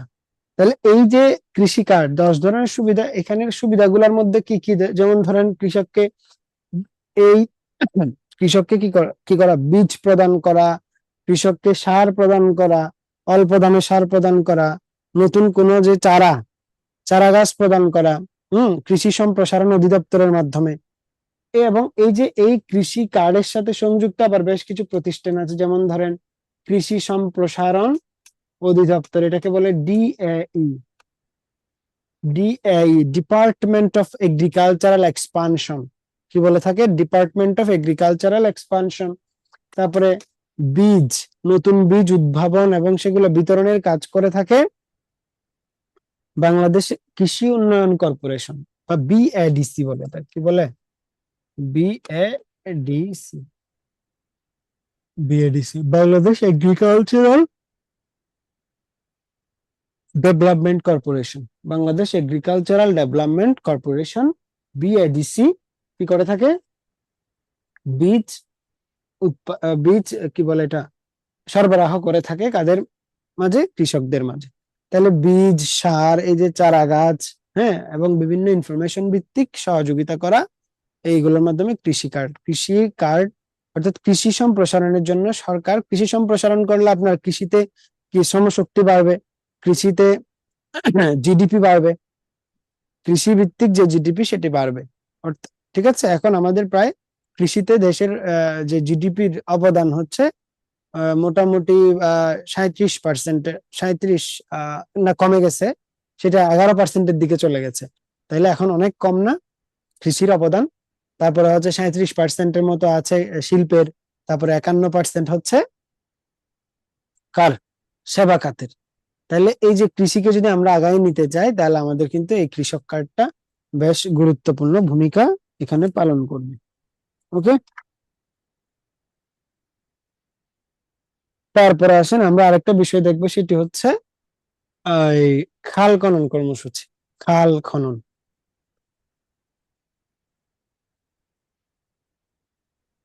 আপনারা যখন কারেন্ট অ্যাফেয়ার্স থেকে পড়বেন তখনও কিন্তু সব পড়া লাগবে না, হ্যাঁ, যেগুলো বিষয় পড়বেন সেগুলো হচ্ছে এই যে এখানে যে টপিক গুলো আলোচনা করছি সেগুলোকে ঝালাই করে নিতে পারেন, কারণ অল্প সব টপিক তো আর গুরুত্বপূর্ণ না, সবগুলো পড়লে হবে কি, আপনি একটা এই কি বলে এটা, মাথার মধ্যে হিজিবিজি একটা পরিস্থিতি তৈরি হবে, তো যেগুলা ইম্পর্টেন্ট সেগুলো মনে রাখতে অসুবিধা হয়ে যাবে আর কি। তো আহ, মোটামুটি গুরুত্বপূর্ণ টপিক গুলাই পরীক্ষায় আসে, সেই টপিক গুলো বাছাই করে পড়তে হবে। ঠিক আছে, তাই খাল খনন কর্মসূচি মূলত বিএনপির, এই যে বিএনপি অনেক আগে থেকেই এবং আওয়ামী লীগের আমল থেকে কিন্তু বিএনপির এইটা একটা গুরুত্বপূর্ণ একটা প্রজেক্ট ছিল, যে আমরা আসলে খাল খনন কর্মসূচি শুরু হবে, কারণ এটা জিয়াউর রহমানের একটা কি বলে পোস্টার একটা কি ছিল, ওই প্রজেক্ট ছিল। তো এইটাও এবং এইটার মাধ্যমে বিএনপি অনেক ভোট ও পেতে সক্ষম হয়েছে আর কি। তো কারণ বাংলাদেশের মানুষজন জিয়া রহমানকে পছন্দ করে, তো ওইটাকে কাজে লাগিয়েছে মূলত। তো এখানে আমরা কি দেখতে পাচ্ছি, খাল খনন কর্মসূচি দেখতে পাচ্ছি। এবং গত 16 মার্চ 2026 সালে 26 সালে জিয়া রহমান কি বলে তারেক রহমান, বর্তমান প্রধানমন্ত্রী তারেক রহমান দিনাজপুরের কাহারোলের সাহাপাড়া নামে একটা কি আছে, খাল, খালটার নাম কি বলেছিলাম, সাহাপাড়া খাল। এটা হচ্ছে কাহারুল, দিনাজপুর, দিনাজপুর। এই যে সাহাপাড়া খাল, আহ 16 মার্চ 2026, এই কয়টা ইনফরমেশন একটু মনে রাখবেন, কয়টা ইনফরমেশন মনে রাখবেন। ওকে, তারপরে দেখেন এই যে এইটা জিয়া রহমান 1977 সালে, কত সালে, 1977 সালে জিয়া রহমান এই যে সেম খালের মধ্যেই, এটা এই খাল খননের মাধ্যমে বা এই খালেই খাল খনন কর্মসূচিটা উদ্বোধন করেছিলেন আর কি। তো ওইটার সাথে মিল রেখে তারেক রহমান দিনাজপুরের কাহারোলে গিয়েছেন, এবং হচ্ছে তিনি, আপনারা দেখতে পেয়েছেন হয়তো ভিডিওতে, তিনি কোদাল দিয়ে মাটি খোঁড়ার মাধ্যমে এটা উদ্বোধন করেছিলেন। তো মূলত এই খাল খনন কর্মসূচির মাধ্যমে আমরা জানি এখানে 3টা মন্ত্রণালয় সংযুক্তভাবে এগুলো দেখাশোনা করছে। একটা হচ্ছে পানি সম্পদ মন্ত্রণালয়, একটা হচ্ছে পানি সম্পদ মন্ত্রণালয়,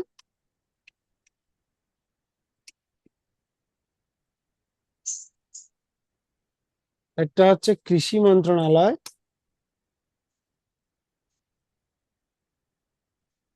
আরেকটা হলো স্থানীয় সরকার মন্ত্রণালয়।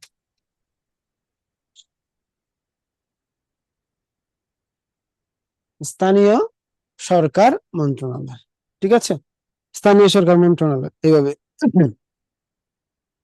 তো প্রথম স্লটে এই তিনটা মন্ত্রণালয়, প্রথম স্লটে তারা বলল যে আমরা 1204 কিলোমিটার, 1204 কিলোমিটার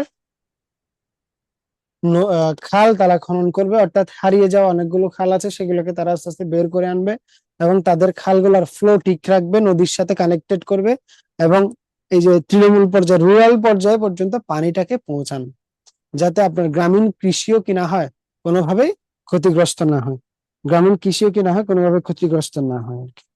ঠিক আছে, তো এই হচ্ছে আমাদের মূলত, এটা যদি পরীক্ষায় আসে 2-3 মার্কের বা 5 মার্কের আসে, এই ইনফরমেশন গুলো দিলে আপনার মোটামুটি একটা ভালো লেখা হবে আর কি।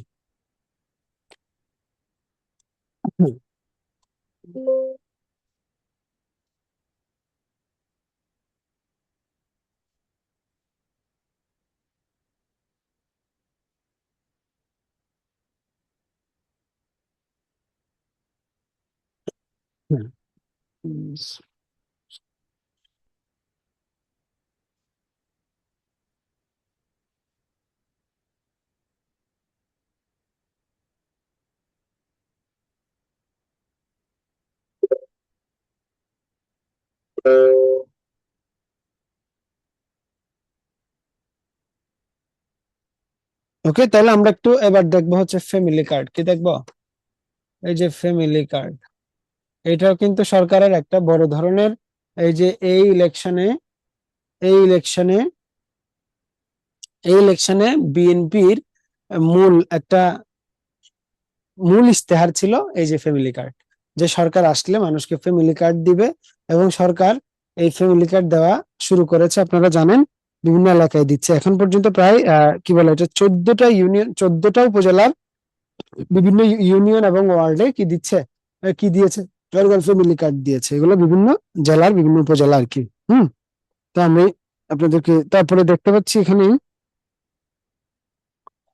ফ্যামিলি কার্ড মূলত হচ্ছে আপনার, এটা কিছু বৈশিষ্ট্য আছে, কিছু বৈশিষ্ট্য হচ্ছে এখানে সরকার আপনাকে দিবে 2,500 টাকা করে এমএফএস এর মাধ্যমে, কিসের মাধ্যমে, মোবাইল ফিনান্সিয়াল সার্ভিসের মাধ্যমে, মোবাইল ফিনান্সিয়াল সার্ভিস। এবং এখানে পাবে কিন্তু কারা, এই যে একটা পরিবারের যিনি নারী কর্ত্রী থাকেন তিনিই পাবেন, তিনি পাবেন, এটা এটা পুরুষদের হাতে যাবে না, এটা নারীদের হাতে যাবে, এটাও কিন্তু এক ধরনের নারীর ক্ষমতায়ন, এটাও কিন্তু এক ধরনের কি নারীর ক্ষমতায়ন আর কি।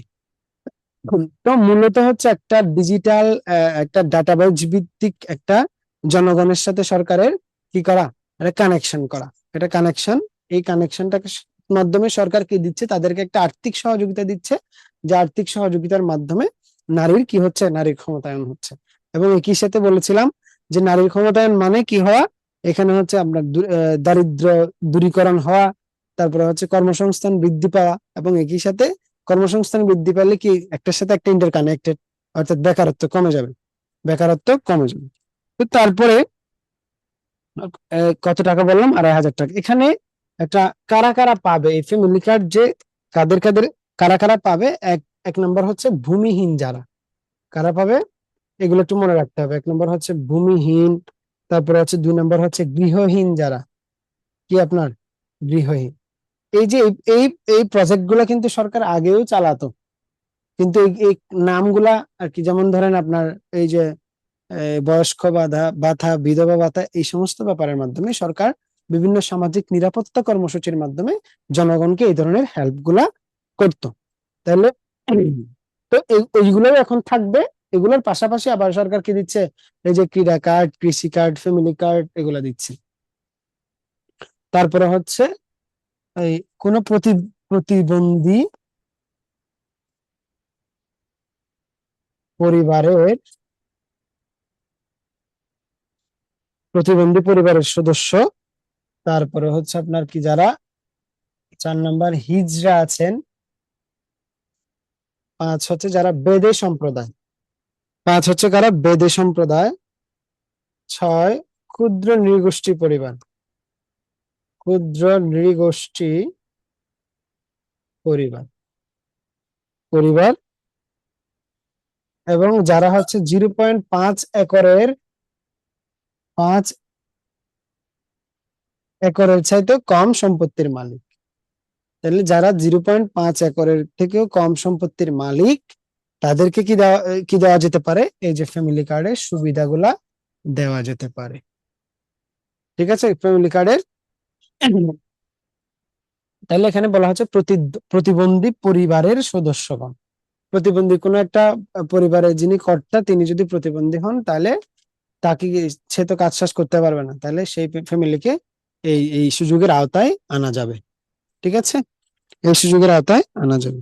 তাহলে মূলত আর যদি বলে যে এই যে এটা ফ্যামিলি কার্ডের সুবিধা কি কি, সুবিধা এখানে একটা মাসিক একটা অ্যামাউন্ট পাচ্ছে, সেই অ্যামাউন্টের মাধ্যমে পরিবারটা আহ আর্থিকভাবে কি সচ্ছল হতে পারবে এবং এটার মাধ্যমে সে হাঁস মুরগি গরু ছাগল এই সমস্ত বিষয় কিনে আস্তে আস্তে টাকা জমিয়ে কিনে কিনে তার পরিবারের একটা আহ ইনকামের উৎস তৈরি করতে পারে।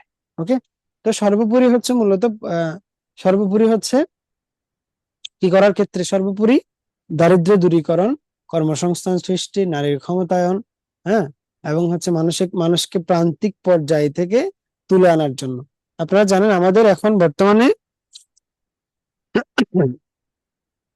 7 দশমিক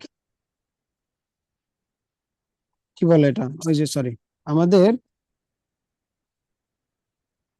18.7% আমাদের দরিদ্র মানুষজন, 18.7%। তাহলে এই যে এই পোর্শনটা, এই প্রপোর্শন, এই এটা কমায় আনতে আমাদের কি দরকার, এই ধরনের প্রজেক্ট নেওয়া দরকার। এবং আমরা আমাদের এসডিজি তে কি আছে, এসডিজি তে দারিদ্র এবং ক্ষুধা মুক্তি আছে, তাই না? ক্ষুধা মুক্তি আছে, দারিদ্র ক্ষুধা মুক্তি এই সমস্ত বিষয় আছে। এইগুলাতে যদি আমরা একটা ভালো রেশিও, ভালো একটা পারফরমেন্স দেখাইতে চাই জাতিসংঘকে, তাহলে আমাদের কি লাগবে, আমাদের এই সমস্ত প্রজেক্ট গুলাকে প্রপারলি চালাইতে হবে, প্রপারলি কি চালাইতে হবে।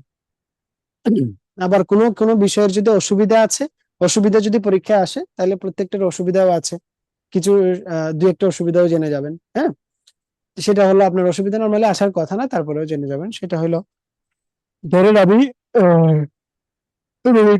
ফ্যামিলি কার্ড দিচ্ছি, ফ্যামিলি কার্ড দেওয়ার ক্ষেত্রে এই যে এখানে অনেকগুলো ক্যাটাগরি আছে, আমি ভূমিহীনদেরকে দিব, গৃহহীনদেরকে দিব, প্রতিবন্ধী, এই সমস্ত বিষয়ের ক্ষেত্রে কিন্তু একটা মানে এই যে স্বজনপ্রীতির একটা মনোভাব, আহ একটা প্রভাব দেখা যেতে পারে আর কি। তারপরে ধরেন আমি হিজড়াদেরকে, ব্রেদেরকে, ক্ষুদ্র নৃগোষ্ঠী পরিবারকে দিচ্ছি, সেই ক্ষেত্রেও একটা আপনার প্রপারলি চয়েস করতে পারতেছি কিনা, সেই ক্ষেত্রে দেখা যাবে যে কি এই যে প্রজেক্টের মূল যে উদ্দেশ্য, সেই উদ্দেশ্যটা কি হতে পারে, ব্যাহত হতে পারে। ক্লিয়ার?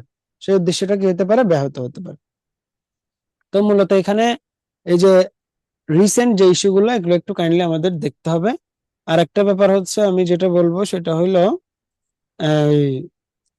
কিছু বিষয় দেখে যাবেন, সেটা আমি একটু বলে দিচ্ছি। যেমন হচ্ছে খেলাধুলা পার্টটা দেখে যেতে হবে, খেলাধুলা পার্টটা দেখে যেতে হবে। যেমন এখন রিসেন্ট কি হচ্ছে, এখন আন্তর্জাতিক ক্ষেত্রে যদি বলি, এখন বিশ্বকাপ হচ্ছে, তারপরে বাংলাদেশের বিশেষ করে নারী যে ফুটবল দল আছে, হ্যাঁ, নারী ফুটবল দল এবং হচ্ছে বাংলাদেশের পুরুষ ক্রিকেট দল যেটা আছে, এই দুইটা বিষয় একটু জেনে যাবেন। যে যদিও কিছুদিন আগে সাফ নারী চ্যাম্পিয়নশিপে বাংলাদেশ ভারতের কাছে 2 গোল হারছে মনে হয়, হ্যাঁ 2 গোল হারছে। তো তাহলে খেলাধুলা, বিশ্বকাপ এখন চলতেছে, এগুলো একটু কাইন্ডলি জেনে যাবেন। ওকে, তো রিটেন নিয়ে আসলে, এখানে খেলাধুলার থেকে আসলে মূলত সংক্ষিপ্ত প্রশ্ন উত্তর আসবে, খুব ছোটখাটো প্রশ্ন আসবে, সংক্ষিপ্ত প্রশ্ন, তো এগুলো একটু জেনে যাবেন আর কি। তাহলে খেলাধুলা গেল, খেলাধুলা, তারপরে বললাম তো ওই যে পুরস্কার পুরস্কার পুরস্কার পুরস্কার আর কিছু তথ্য প্রযুক্তি এবং হচ্ছে আর্টিফিশিয়াল ইন্টেলিজেন্স, এআই। এআইটা একটু যা গুরুত্বপূর্ণ, এটা কি করে, এটা পড়ে যাওয়া দরকার। তাহলে এটার জন্য পড়বেন কি কি আমি একটু বলে রাখছি। পড়বেন হচ্ছে, ক্লাস তো আপনারা করতেছেন, তো ক্লাসের নোটগুলো আছে, ক্লাসের নোটগুলোর পাশাপাশি পাশাপাশি এই টপিকগুলা যেমন খাল খনন আমি একটু বললাম আপনাদেরকে, খাল খননটা কারেন্ট অ্যাফেয়ার্স এ যদি পান, কারেন্ট অ্যাফেয়ার্স থেকে একটু পড়ে নেন, একবার রিডিং দিয়ে নেন, বা যেই ইনফরমেশনটা, বিশেষ করে এই যে শুরুর ইনফরমেশন গুলো একটু গুরুত্বপূর্ণ, এগুলো একটু পড়ে রাখবেন, এগুলো একটু পড়ে রাখবেন।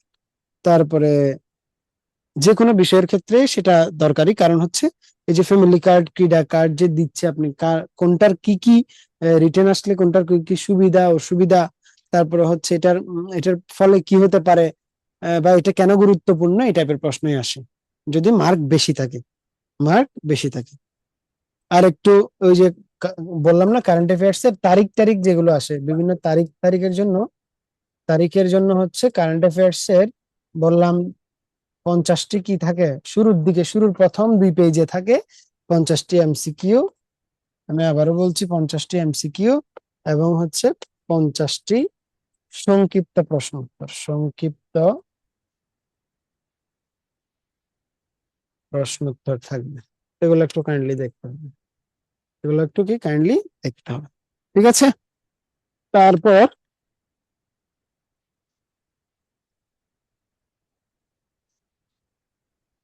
আরেকটা বিষয় আমরা একটু দেখবো, সেটা হলো আমাদের প্রশাসনিক যে, সরকারের প্রশাসনিক যে রদবদল। কিছুদিন আগে আমরা দেখলাম অনেকগুলা উপজেলা, অনেকগুলা কি হলো, উপজেলা হলো, তারপরে থানা হয়েছে নতুন। সেই আমরা একটু এখন বর্তমানে আসি থানার ক্ষেত্রে, থানার ক্ষেত্রে বা আমাদের আগে থানা ছিল হচ্ছে 454টা, তো এখন বর্তমান থানা হবে 458টা। 400 কয়টা? 58টা। আমরা একটু একটু নিজেরা লিখে রাখি, তাহলে টোটাল, সরি,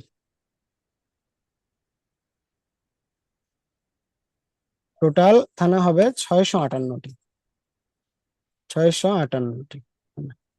তাহলে 654 থেকে 658টি, এই থানাগুলোর নাম একটু লিখে রাখতে হবে। একটা হচ্ছে পূর্বাচল উত্তর, এটা হবে কোথায়? এটা হয়েছে কোথায়? গাজীপুরে। তাহলে নতুন থানার মধ্যে আমরা একটা পাইলাম পূর্বাচল উত্তর, আর একটা পাইলাম হচ্ছে পূর্বাচল দক্ষিণ। এটা পড়েছে নারায়ণগঞ্জে, ওই যে নারায়ণগঞ্জের রূপগঞ্জের পাশে, নারায়ণগঞ্জ। তারপরে 3 নম্বরে আমরা দেখব মাতার বাড়ি, এটা কোন জেলায় হয়েছে? কক্সবাজার। কোন জেলায় হয়েছে? কক্সবাজারে হয়েছে এটা। তাহলে 658, অর্থাৎ নতুন 4টা থানা। তারপরে এখানে 4 নম্বরে আমরা দেখব রায়পুরাকে, নরসিংদীর যে রায়পুরা, রায়পুরাকে ভেঙে, রায়পুরা ভেঙে নতুন থানা, নতুন থানা। ওকে, এখনো নাম সিলেক্ট হয়নি, এই জন্য এই আর কি।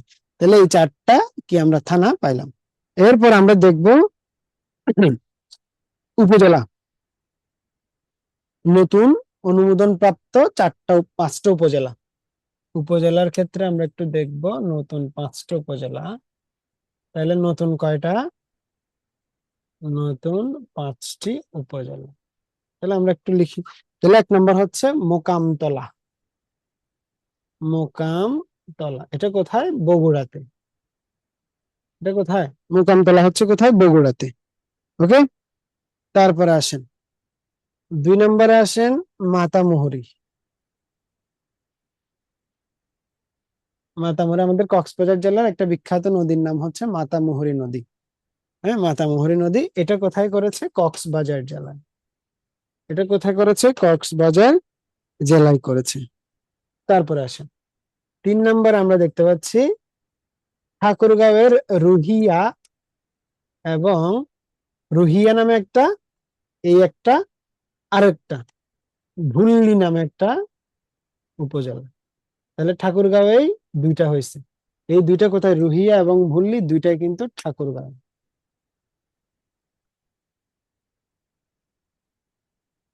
রুহিয়া এবং ভুল্লি 2টাই কি আপনার? 2টাই কই? ঠাকুরগাঁও। ওকে।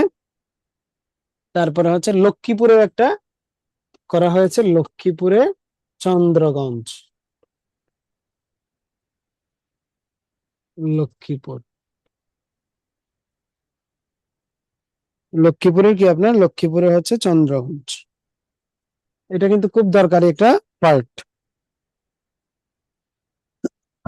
তারপরে আরেকটা আহ প্রশাসনিক পরিবর্তন হয়েছে ছোট করে, সেটা হলো, আমি এখানে স্টার্ট দিয়ে লিখে দিচ্ছি, সেটা হচ্ছে ভাষাঞ্চর। আগে হাতিয়া, ওই যে নোয়াখালীর হাতিয়া উপজেলার যে ভাষাঞ্চর ছিল, সেই ভাষাঞ্চর এখন হবে কার, সন্দ্বীপের অন্তর্ভুক্ত। সন্দ্বীপের,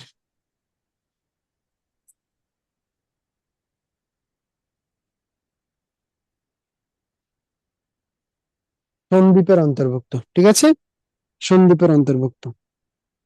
এবং দেশে আমরা জানি ইন্টারিমের সময় দেশে আরেকটা কি হয়েছিল, নতুন সিটি কর্পোরেশন হয়েছিল, সেটির নাম হচ্ছে বগুড়া সিটি কর্পোরেশন। কি নাম দিয়েছিল, বগুড়া সিটি কর্পোরেশন। তাহলে এখানে আমরা জানি থানার ক্ষেত্রে থানা টোটাল নতুন 4টা, পূর্বাচল উত্তর, আরেকটা হচ্ছে মাতারবাড়ি এই যে কক্সবাজারে, তারপরে পূর্বাচল দক্ষিণ, তারপরে হচ্ছে রায়পুরা ভেঙে নতুন থানা। এরপর আমরা জানি ভাষাঞ্চর কারণ অন্তর্ভুক্ত হয়ে গেল, সন্দ্বীপের অন্তর্ভুক্ত হয়ে গেল। তারপর আমরা দেখতে পাচ্ছি নতুন 5টা উপজেলা, একটা হচ্ছে বগুড়াতে, নাম হচ্ছে মোকামতলা, আরেকটা হচ্ছে আপনার কি কক্সবাজার, নাম হচ্ছে মাতামুহুরী, ঠাকুরগাঁও হচ্ছে 2টা, একটা নাম রুহিয়া, একটা নাম হচ্ছে ভুল্লি। তারপর আমরা দেখতে পাচ্ছি এই যে লক্ষ্মীপুর, চন্দ্রগঞ্জ, আহ এই হচ্ছে আমাদের মোটামুটি প্রশাসন পরিবর্তন। আরেকটা বিষয় বললাম, দেশের 13তম সিটি কর্পোরেশন হচ্ছে কোনটা, দেশের 13তম সিটি কর্পোরেশন হলো Bogura city corporation. Bogura city corporation এতদিন আওয়ামী লীগের আমলে সেটা কি হয়েছে, ডেভেলপ হয়েছে। তো এই কারণে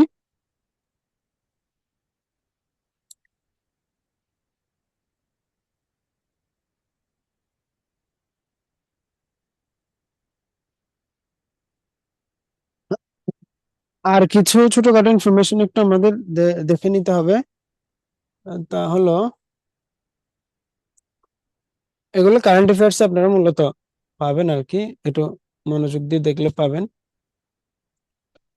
আমি এই যে এখানে একটু বলে দিচ্ছি, যেমন ধরেন আমাদের এই যে হাম নিয়ে স্বাস্থ্য বিষয়ক বিভিন্ন ইয়ে আসছে, যে হাম, তারপরে হচ্ছে ইপিআই, হ্যাঁ, এগুলো একটু কারেন্ট অ্যাফেয়ার্স থেকে দেখে নিবেন। এবং ওই যে একটু আগে যে বললাম, লিস্ট দিলাম পুরস্কার, খেলাধুলা, এই সমস্ত বিষয়ের ক্ষেত্রে দেখবেন যেখানে হাম নিয়ে লেখা আছে একটু পড়ে নিবেন, ইপিআই নিয়ে লেখা আছে, শিশু স্বাস্থ্য এটা এটা নিয়ে লেখা আছে, এগুলো পড়ে নিবেন। আরেকটা বিষয় হচ্ছে, ওই যে ওইদিন বলেছিলাম যে পুলিশ রিলেটেড, পুলিশ বিষয়ক, বিশেষ করে এগুলো কারেন্ট অ্যাফেয়ার্স এ থাকে আর কি, আলাদা। পুলিশ বিষয়ক কোনো বাহিনী বিষয়ক যদি কিছু হয় সেটা আলাদা পুলিশ ইয়াতে থাকে। অথবা আপনারা একটা কাজ করবেন, সেটা হলো এই যে পরীক্ষার আগে করে বাংলাদেশ পুলিশ সম্পর্কিত এই যে উইকিপিডিয়াতে যেই তথ্যগুলো আছে একবার একটা রিডিং দিয়ে দিবেন। তারপরে পুলিশ বিষয়ক বিভিন্ন আইন, পুলিশ বিষয়ক বিভিন্ন আইন, ওই দিন আমি বলেছিলাম পুলিশ বিষয়ক আইন কি, পুলিশের যে আপনারা তদন্ত করার জন্য আইন দরকার হয় সিআরপিসি বা ফৌজদারি কার্যবিধি, ফৌজদারি কার্যবিধি। এবং শাস্তি প্রদানের যে কোর্ট যে শাস্তি প্রদান করে ওইটা হচ্ছে আপনার পেনাল কোডের মাধ্যমে দেয়, কিসের মাধ্যমে, দণ্ডবিধির মাধ্যমে দেয়। তো পুলিশের কাজ হচ্ছে মূলত এই 2টা আইনের উপর ভিত্তি করে পুলিশের কাজ। এবং পুলিশের আবার ইন্টারনাল যে আইন, পুলিশের যে চাকরির বিধি বিধি বা পুলিশ আসলে আহ পুলিশের আলাদা যে আইন সেটিকে বলা হয় পুলিশ আইন। কত সালের, এই যে 1861 সালের আইন, আইন পুলিশ আইন। এবং পুলিশ সারা এই অঞ্চলের পুলিশের একটা রেগুলেশন আছে, পুলিশের একটা রেগুলেশন আছে, ওখানে তাদের ড্রেস কোড থেকে শুরু করে একদম তাদের ম্যানারিজম কিরকম হবে, তাদের হায়ারার্কি কেমন থাকবে, তাদের সকল বিষয়ে এখানে বলা আছে। এবং এটাকে বলা হয় পুলিশ রেগুলেশন অফ বেঙ্গল বা পিআরবি বলে, কি বলে, পিআরবি বলে। হ্যাঁ, তারপর হচ্ছে বাংলাদেশ পুলিশ একাডেমি আছে কোথায়, একাডেমি আছে সারদাতে, এটা সম্পর্কে একটু জানবেন, এটা কোথায় অবস্থিত, কোন নদীর তীরে, পদ্মা নদীর তীরে অবস্থিত। ওকে, তো এই সমস্ত বিষয় একটু জানবেন। এইগুলার উপর ভিত্তি করে মূলত কোয়েশ্চেন হবে, কোয়েশ্চেন ছোটখাটো প্রশ্নই হবে। তো আপনাদের মোটামুটি ভাবে বাংলাদেশ পার্টে এই 2 ক্লাসে আমরা যা যা দেখিয়েছি, এর বাইরে এর বাইরে প্রিভিয়াস ইয়ারের কোয়েশ্চেন, প্রিভিয়াস ইয়ার্স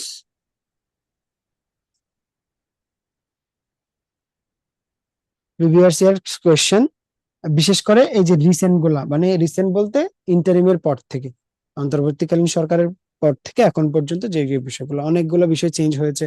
তো পুলিশ প্রধান থেকে শুরু করে পুলিশের বিভিন্ন যে গুরুত্বপূর্ণ ব্রাঞ্চ গুলো আছে, সেই ব্রাঞ্চ গুলার প্রধান নাম জেনে রাখতে হবে। পুলিশের কয়টা শাখা টাকা আছে এগুলো জেনে রাখতে হবে। পুলিশের কোন সংস্থার, এই যে যেমন কি এসএসএফ কি করে, তারপরে এসবি কি করে, সিআইডি কি করে, ঠিক আছে, সিআইডি কি করে, তারপরে আপনার যে পুলিশের যে বিভিন্ন স্পেশাল ব্রাঞ্চ গুলো আছে তাদের কাজ কি। ওকে, তো এই সমস্ত বিষয় একটু জানতে হবে। এবং আলাদা করে মেট্রোপলিটন পুলিশ নিয়ে একটু জেনে যাবেন। মেট্রোপলিটন পুলিশ বা এটা আলাদা কেন, কেন কাজ কি, বা এই সমস্ত বিষয় আর কি। ওকে, তো মোটামুটি এই হচ্ছে আমাদের পড়াশোনা। সবাই একটু মনোযোগ দিয়ে দেখবেন এগুলা, আর পড়তে থাকেন, পড়তে থাকেন। আর আরেকটা বিষয় যেটা বলা উচিত সেটি হলো বাজেট, এবং বাজেটটা ইয়ে হয়ে গেলে আপনারা বিভিন্ন ফেসবুক টেসবুক সামাজিক যোগাযোগ মাধ্যমে পেয়ে যাবেন বাজেটে কি কি আসছে, কর কোন জায়গায় বাড়াচ্ছে কমাচ্ছে এগুলো পেয়ে যাবেন। তারপর আরেকটা বিষয় সেটা হইলো ওই যে দেখবেন,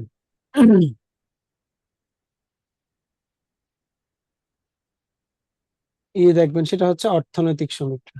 অর্থনৈতিক সমীক্ষা, সমীক্ষা 26 বের হলে এই 26টা থেকে মোটামুটি অর্থনীতি বিষয়ক যা যা আছে এগুলা পেয়ে যাবেন আর কি।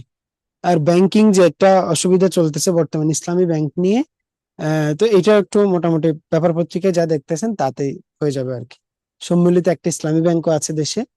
তো এই আর কি, দেখা যাক এটা শেষ কোথায় হয়, তখন একটু হয়তো জেনে যাবেন আর কি। তো সাম্প্রতিক ইস্যুস গুলো একটু পড়াশোনার মধ্যেই থাকতে হবে, পড়াশোনার মধ্যেই রাখতে হবে, এবং একটু পেপার পত্রিকার দিকে নজর রাখবেন, আর ক্লাসে যা পড়িয়েছি তাতে হবে ইনশাল্লাহ। বিষয়টা হচ্ছে আমরা লিখতে পারতেছি কেন, আর ক্লাসগুলা মাঝে মাঝে আবারও দেখবেন।